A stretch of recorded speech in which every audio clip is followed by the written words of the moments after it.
Have you ever looked at the exchange rate and thought R18 to the dollar? This feels wrong. Well, you're not alone. The governor of the South African Reserve Bank, Lesetja Kganyago, recently made a bold statement. The rand is massively undervalued. He believes its true value should be closer to R7, to the US dollar. That's a huge difference. So, what's really going on with our currency? Let's break it down. Over the last 2 decades, we've watched the rand steadily weaken. Basic economic theory tells us that a weaker currency should make our exports cheaper and more attractive to the rest of the world, which in turn should boost our economy. But that's not what happened. Despite a weaker rand, South Africa's economic growth has stagnated. This is the first clue that something more is at play than just simple market forces. To understand the rand's true value, economists use a concept called Purchasing Power Parity, or PPP. It's a fancy way of asking, how much money would you need in different countries to buy the same basket of goods? A fun and simple way to look at this is the Big Mac Index. It compares the price of a McDonald's Big Mac around the world. According to this index, the rand should be about 50% to 60% stronger than it is right now, just to have the same burger buying power as the US dollar. And it's not just about burgers. More serious data from the World Bank supports this. So, if the rand is so undervalued, why is it so weak? Why hasn't economic theory kicked in to help our exports? The answer, unfortunately, lies closer to home. It's not about international markets as much as it is about our own internal challenges. The primary culprits are a decline in economic growth and, crucially, a collapse in investor confidence. Think about it from an investor's perspective. Would you put your money into a country where you're worried about stability and returns? Years of headlines about corruption, state capture, and inconsistent governance have taken their toll. These issues act like a giant keep-out sign for foreign investors. When investors are scared, they don't buy our currency to invest in our country. In fact, they often sell off their South African assets, which floods the market with rands and pushes its value down even further. It becomes a vicious cycle. Poor governance leads to low confidence, which leads to a weak rand, which then makes it harder for our economy to recover. It's not just about sentiment either. There are deep-rooted structural problems in our economy, from energy shortages to logistical bottlenecks. On top of that, our government's rising debt levels are a major red flag for investors. An unsustainable debt path signals risk. And in the world of finance, risk is something people get paid to avoid. When confidence evaporates, the flight of capital is swift and brutal, leaving the rand weaker than ever. The weak rand isn't a cause of our problems, it's a symptom. It's a reflection of the world's confidence, or lack thereof, in our economic future. But it's not all doom and gloom. The situation isn't permanent, and there is a clear path to strengthening the rand and, by extension, our economy. The Reserve Bank governor highlighted 3 key pillars that can turn things around. The first is fiscal discipline. This means the government needs to get its spending under control and manage its debt responsibly. A government that lives within its means is a government that inspires confidence. The second pillar is structural reforms. This is about making our economy more efficient, competitive, and attractive for business. It means fixing our electricity supply, improving our ports and railways, and cutting the red tape that stifles innovation and growth.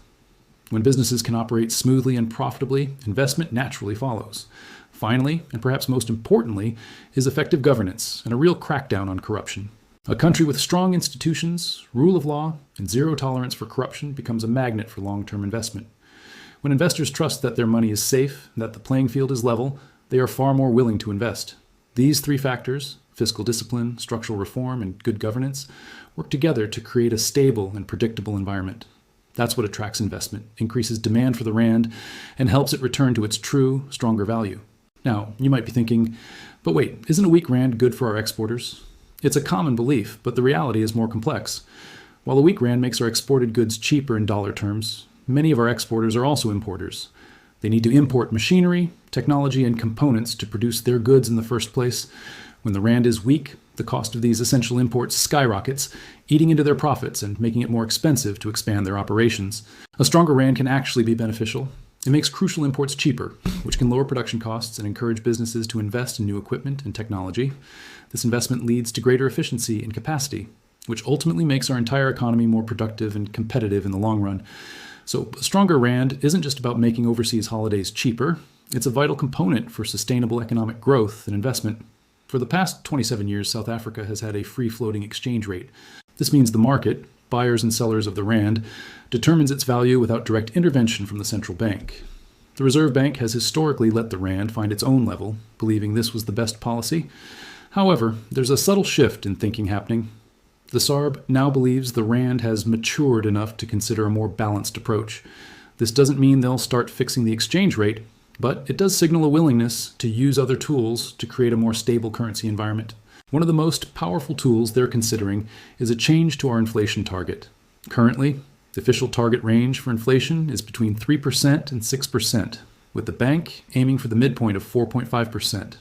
The problem is, this is quite high compared to many of our global trading partners. The Reserve Bank wants to lower this target, aiming closer to 3%. Why does this matter for the rand? Because lower, more stable inflation makes a currency more credible and attractive. It preserves the value of money over time. By bringing our inflation in line with global peers, we signal to the world that we are serious about economic stability. This isn't a decision the Reserve Bank is making alone. They are working closely with the National Treasury to set a new, more ambitious inflation target.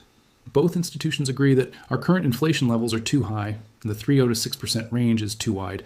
A lower, narrower target would provide a stronger anchor for our economy, helping to stabilize the rand's value and build that all-important investor confidence. So, what's the big takeaway from all of this?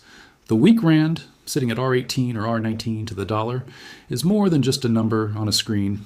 It's a barometer of our nation's economic health. It reflects years of policy missteps, governance failures, and lost confidence. But the good news is that it's not a life sentence.